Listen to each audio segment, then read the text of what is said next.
అయ్యా పక్క గుర్రమైన లెక్కలేదు. ఎంత చెప్తారు ఈ గుర్రానికి? అయ్యా సాహెబ్ అదే నాకు ఈ గుర్రం ఇంతకన్నా మంచి మంచి గుర్రాలు ఉన్నాయి. ఆ గుర్రం ఇది ఎంత గుర్రం, ఈ గుర్రానికి అది చక్కగా ఉర్రనే వస్తారు దీనికి. అయ్యా ఇటువంటి గుర్రాలను నేను చూసుకుంటాం అనుకుంటాను నేను. కానీ పుల్ల గుర్రం చనిపోక ఊత గుర్రం ఉంటుంది, ఆట గుర్రం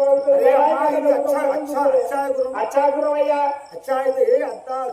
పైసలు ఎంత? దీనికి పైసా అంటావా? కింద పైసా ఎంత పైసా? అయ్యా దీనికి ఒక 1,00,000 రూపాయలకైతే ఇస్తారా గుర్రాన్ని? 1,00,000 రూపాయలకైతే గుర్రాన్ని అమ్ముతా. ఓ గుర్రం అమ్మా, 1,00,000 రూపాయలు కాదు కానీ 50,000 ఇస్తావా? అయ్యో సాహెబ్ కొనే మొక్క కాదు, వెళ్ళిపోవయ్యా. అప్పుడు అనుకున్నాడు తెలుగు రావన్న, మాటల మాట కలిపి వేటన పడగొట్టాలి. పైసలు ఆశ రూపాయల ముందుగాలు ఆ నోట్లో ఉన్న కళ్ళ వాడి జీవనం ఉన్నది. కళ్ళంతో పాటుగా గుర్రాన్ని పట్టుకొని పోవాలనుకోని, అరే ఓ గుర్రం అమ్మా, నువ్వు 1,00,000 చెప్పినావు కదా, 1,10,000 వరాలు ఇస్తా నీకు. తీసుకో 1,10,000. మాటల మాట కలిపి నువ్వు పైసలు లెక్క పెట్టుకుంటాను, వరాలు లెక్క పెడతాను. ఆ కళ్ళ కొడుకు చెప్పిన మాట మర్చిపోయింది. నోట్లో ఉన్న కళ్ళం సెదిగించింది ఆ పక్కీరు సాయబుకు. మరి ఆ కటువంటి ఒక బాబగారి ముండ కొడుకు తెలుగు రావన్న అదే గుర్రం మీద కూర్చొని కళ్ళం చేతులు పట్టి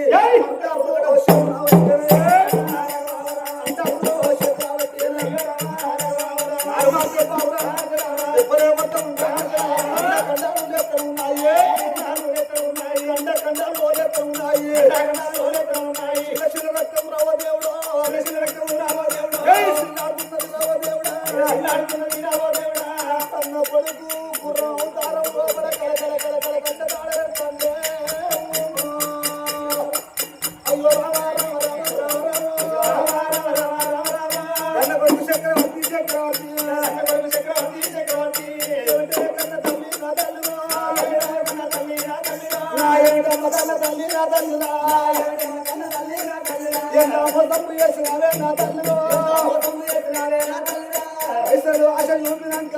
పైసల భ్రమంలో పడ్డవా?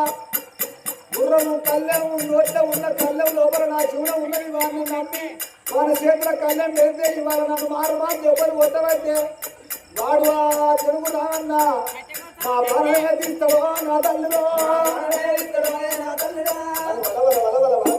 పిల్లగాడు ఆ గుర్రాన్ని దెబ్బలు కొట్టుకుంటూ తీసుకొచ్చిందా ఏడుసింతల పల్లె లోపల. మరి అదే ఒక చిన్న కొడుకు విక్రవర్తి గుర్రాల కట్టండి, మరి ఆ గుర్రాల కట్టు తీసుకొచ్చారే చక్రవర్తి. ఈ గుర్రాన్ని 1,00,000 రూపాయల కొనుకొచ్చిన విక్రవర్తి ఈ గుర్రానికి మాత్రం ఇది రాంగను ఎత్తేసింది. 3 సార్ల కింద పడ్డా. ఈ గుర్రానికి మూర బాగున్నది, దీనికి మాతయ్యకు నీళ్లు పెట్టకు. ఆగో ఇది మాడి మాడి సావాలన్నాడే ఆ సాయబువా. సాయం వేషం లోపల ఎప్పుడు చెప్పిన కన్న కొడుకు విక్రవర్తి అనుకున్నాడు. గుర్రం అనుకున్నాడు కానీ అన్నగాడు అని తెలియదు. సరే పాపం వెళ్ళిపోమ్మన వరకల్లా గుర్రానికి మాత ఎత్తలేడు, నీళ్లు పెడతలేడు. అట్లా మరి ఆ గుర్రం ఆకలికి ఆగలేక నీళ్లకు ఆగలేక కలకల కలకల కంటతాడు పెడతాంది గుర్రము. చిన్నోడు విక్రవర్తి కన్న చూసుడు అయ్యో భగవాన్ గవ్వ పెడతాడు చెప్తాను.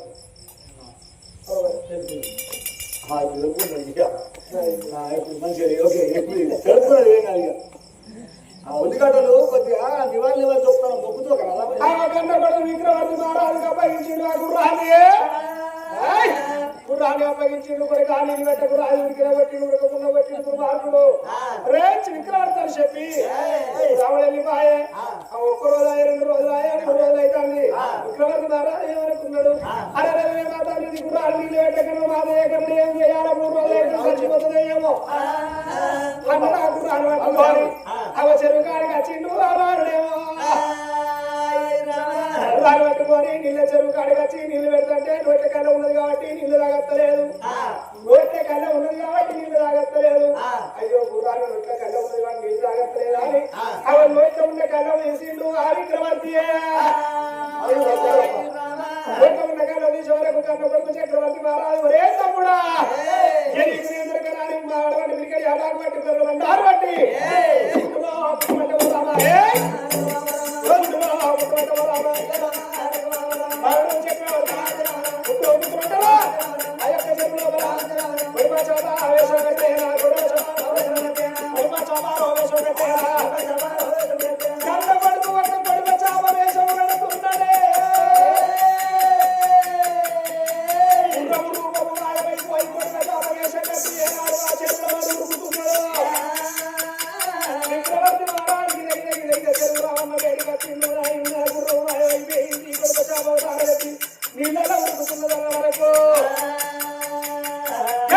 వాడు కళ్ళలు చేరు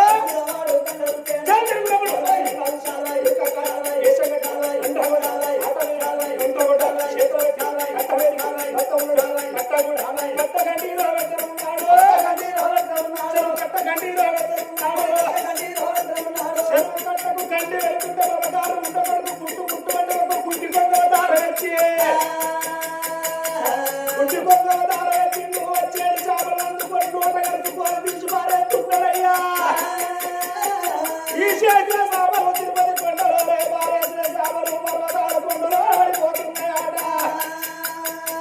కన్న కొడుకు జీవిత చక్రవర్తి ఆడుకోకుంటి కొండలో దారెత్తి నా కొడుకు కూర్చున్నాడు వారికి జరిగింది ప్రారంభించడానికి గుంటి కొండ దగ్గరికి నాడు వస్తుంటే ఒకసారి గుంటి కొండ దారెత్తింది అక్కడ చక్రవర్తి వారు క్షణమైతే వారి దగ్గరికి వచ్చే సమయంలో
చక్రవర్తి మహారాజు రామశిలక అవతారమెత్తి వచ్చే తుమ్మరాముల మేఘాపురి పట్టణ మేఘపురి పట్ట మేఘవారు మేఘరావు వారి మేఘమాలను చూసిండు ఆ చక్రవర్తి మహారాజు మేఘమాల అవో మేడల్లకొచ్చి అవో మేఘమాల వేడబెట్టి భుజం పైన ఆడుతున్నాడు పిల్లగాడు మేఘమాల ఇంట్లో ఉంటే మేఘమాల ఇంటి లోపలికి వచ్చి ఆడవిల్ల తొమ్మిది భుజం పైన రెండు పిల్లగాడు అప్పుడు ఆడవిల్ల మేఘమాల వచ్చింది అబ్బాయి రామశ్రీకి ఎంత బుద్ధి ఉన్నాయా అని రామశ్రీ గారు పట్టుకొని వచ్చి ఒక బంగారు కంచంలో బంధించింది ఆ పిల్లగాడ బట్టి ఎవరుకున్నాడు చక్రవర్తి అబ్బా అడబట్టి రామశ్రీ కంటే ఇంట్లో రానిస్తారు కానీ గద్దలు ఎవరన్నా దేగలు ఇంట్లో రానిస్తారా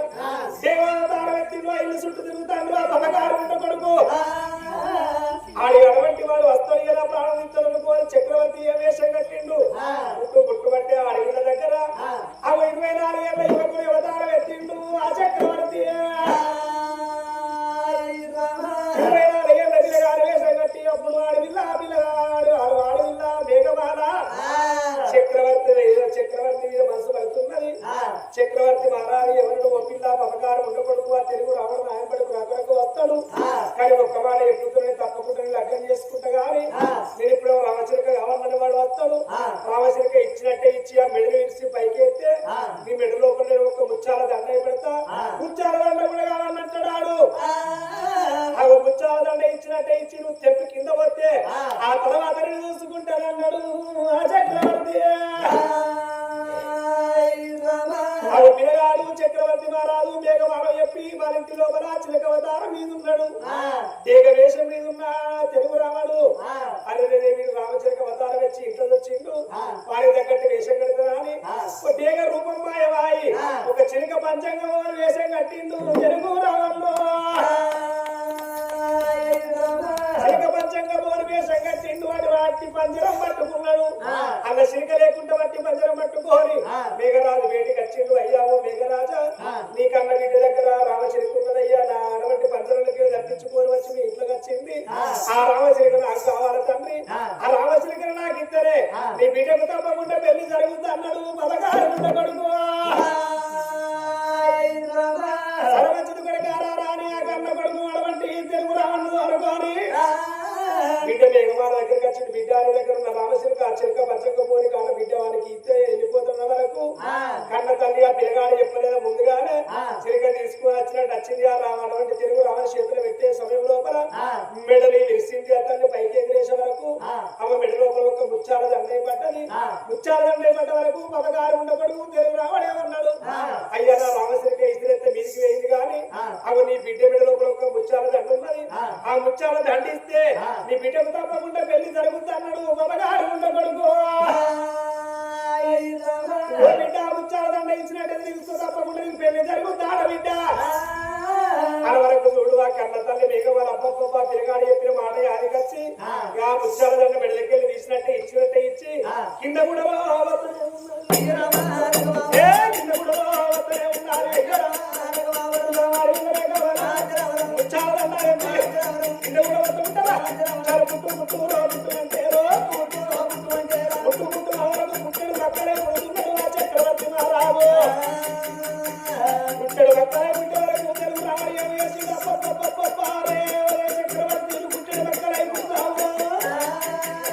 గదుడు నా ప్రతాపు గదుడు నా కళ్యాణేశము ఈ ఉదక వేషం కడితే వారి పదకారు ఉండకూడదు తెలుగు రావడం ఒక పిల్లల కోడి అవతారమంది ఆ ఒక అమ్మడి పిల్లలు ఎంట పెట్టుకొని ఇస్తుకొట్టాడవంటి కోడి పిల్లలు తయారు చేసి పక్కన కుప్పలు రాసి మీద వాడి కాలతోటి ఏమున్నారు కాలతోటి అడుగుతున్నాడు ఏనాడు పక్కలు ఏనాడు నడుతున్నాడు ఒరే చక్రవర్తులు ఏ పక్క గింజ అవతారంలో ఉన్న వారి ప్రారంభించడానికి ఎప్పుడు అవుతుంటే చక్రవర్తి మహారాజు ఎవరుకున్న అబ్బబ్బయ్య వెళ్ళి నాయబడి పక్కన వీళ్ళు ఎట్లా మీరు బతకని చెప్తా అని అగో కనకోడి పుంజుకు దగ్గర బయలు వేషం అంటే నేను జంగ విల్లి వేషం కడతాను అన్నాడు ఆ చక్రవర్తి పుట్టు అంటే వెనకడి యాబాకు వల్లు మీద పట్టుకుంటే అడవంటి పక్కన గింజరాలు ఉన్న మీద ఆడు మాయవాయి ఆ కోడికి తగ్గట్టు జంగ విల్లులో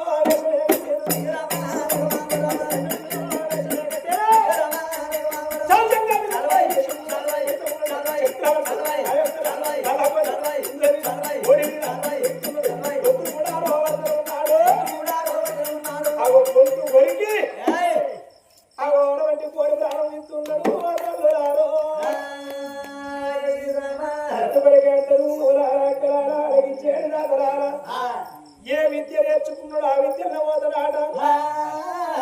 ఏ మంత్రం నేర్చుకున్నాడు మంత్రం ఏడవ మంత్రం అందుకొరకే అన్నారు ఇక్కడ పెద్దలు ఏమన్నారు బూది పట్టుకొని భూలోకం ఆట భూలోకం అంటే వాడు అవసరమే లేకుండా పోతుంది అందుకొరకే చూసిన తెలుగు రాముడు ఏ విద్య నేర్పిండో ఆ పిల్లగానికి అదే విద్యలో వాడు ప్రారంభం అయ్యింది అయ్యా పెద్దలారో మేఘరాజు చూసిండు అల్లుడా చక్రవర్తి నా బిడ్డ మేఘమాలను నీకు ఇచ్చి వెళ్ళి ఎత్తడు అన్నాడు అప్పుడు ఆ కన్న కొడుకు చక్రవర్తి ఒక్క మాట అన్నాడు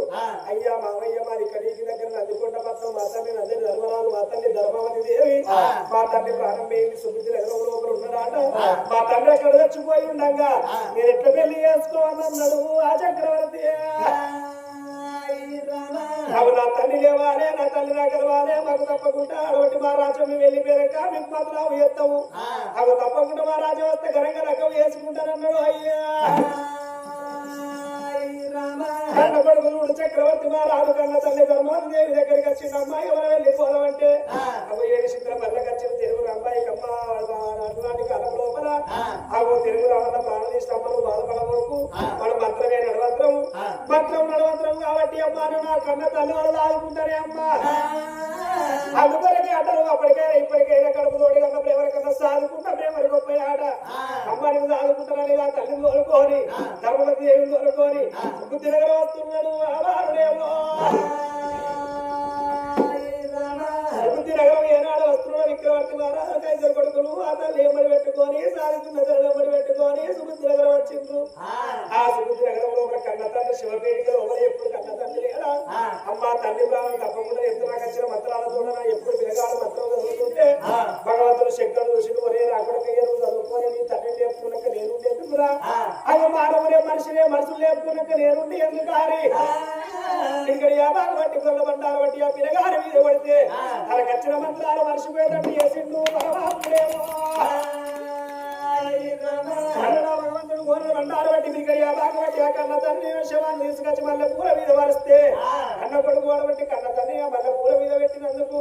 ఇక్కడ యాభాలు పట్టిన దేవుడు గొర్రెలు బండాలు పెట్టే దేవుడు మాటలు మంత్రాలు చదివి ఆ కన్న తండ్రి మీద పడితే అవి ఎడవకున్న పక్క కుడికి వరుతున్నాడు కుడుకున్న పక్క ఎడవకు వర్రి పరమేశ్వరుని మాయచేత అందుకొరకే అంటారు మానవుల తరం కాదు గారు పరమేశ్వరుని తరం తప్పకుండా అవుతుందాట భగవంతుడు నీళ్ళు కొడుక నా కొడుకు నిద్ర వేయనట్టు చేసిన గాని నీకు మరణం లేదా అని ఎడవకున్న పక్క కుడికి వర్రి కుడుకున్న పక్క ఎడవకు వర్రి అప్ప 6 నెలల నిద్రాలు వేసిండు నంది ధర్మరాజు అప్పుడు తండ్రి మీద కొడుకు అంటారు కొడుకు మీద తండ్రి వాడి భర్త మీద భార్య వాడి భార్య మీద భర్త వాడి కళ కంటార వ్యక్తంగా అయ్యో చచ్చిపోయా రాజు వేసి దాని చెప్పి ఆ సుబుద్ధి మహారాజు గిద ఉరికొచ్చి ఆగో 4 కాళ్ళ మీద పడ్డాడు అయ్యా మరి తలగొట్టునికి 3వ మహాంటలు మీరేమో తప్పు లేదు ఎమ్మనకల్లా లేదు తప్పు క్షమించానని అంటే నా బిడ్డ ఉంది కాబట్టి నా బిడ్డను నీ చిన్న కొడుకు ఇస్తానని అన్నాడు సరేనయ్యా నీ బిడ్డను నా చిన్న కొడుకు చేసుకుంటానా అని ఆగో మరి ఎటువంటి ఆ రాజు వేసిన కైకడికి దగ్గర ఆగో అటువంటి మేఘమాలను తీసుకొని ఆ బిడ్డను సుబుద్ధి నగరంలో మా శుభకాంతిని కొడుకొని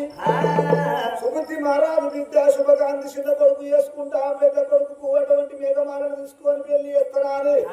ఇద్దరు కోడలను ఎంబడి పెట్టుకొని ఇద్దరు కొడుకులను ఎంబడి పెట్టుకొని ఇక్కడికి దగ్గర మొదటి పట్టము నందికొండ పట్టం వచ్చి ఆకాశం అంతా అడుగు చేసి భూజాలంతా గద్దెలేసి ఆగో ఇద్దరు కొడుకులకు ప్రేమతోని పెళ్లి చేసిండు నందిధర్మరాజు వాళ్ళ ఎప్పటివరే కచేరి కాడు తెచ్చి ఆ పరిపాలన చేద్దామని అంటే బ్రాహ్మణ వేషం లోపల లేడా ఈ శనేశ్వరుడు సుభాషిర కొడుక నీ సత్యం తెలిసింది కొడుక నీ ధర్మం తెలిసింది నీకు ఒక కల్పన చూపించిన గాని ఆ నా కొడుక నువ్వు సత్యవంతుని సామాన్య వీరుడు కాబట్టి అన్నమాట తప్పలేదు కొడుక అబద్ధమాట లేదు సూర్య చంద్రరాజు ఉన్నన్ని రోజులు పంచభూతాలు ఉన్నన్ని రోజులు ఈ భూ ప్రపంచం ఉన్నన్ని రోజులు నీ పేరు స్థిరస్థాయిగా ఉంటుందా నంది ధర్మరాజు కథలుగా వెళ్ళాలని అదే శనేశ్వరుడు మరి అటువంటి దీవించి దివనాన్ని పెట్టి ఆ దేవలోకం వెళ్ళిపోయిందే ఆ శనేశ్వరుడు మరి ఈ రోజు మరి అదే నంది ధర్మరాజు అదే అటువంటి నందికొండ పట్టణం లోపల నంది ధర్మరాజు అటువంటి ఎందుకు పోసుకున్న బంగారం పోసి రాజ్యం వెళ్తాడు దేశం వెళ్తాడు అతని సంగతి 4 దేశాల మీద మారుమూల అవుతున్నది ఊళ్ళో ఉన్న ప్రజలు అంటారు నంది ధర్మరాజుకి చెయ్యని అంటే ఆగో ఎక్కడో అక్కడ సుఖ సంతోషాలతోని ఆ ఆనందంగా బ్రతుకుతున్నారు వరామో ఈ రోజు ముగ్గురు గ్రామంలో గోర నాగమ్మ గారి పేరు మీద చెప్పించిన కథ పేరు నంది ధర్మరాజు గారి ఇక్కడ సంపూర్ణమైపోతున్నది అతను ఎక్కువ అన్నలకు చెప్పినకు ఇవాళ ఇన్నులకు అందరికి శివశివ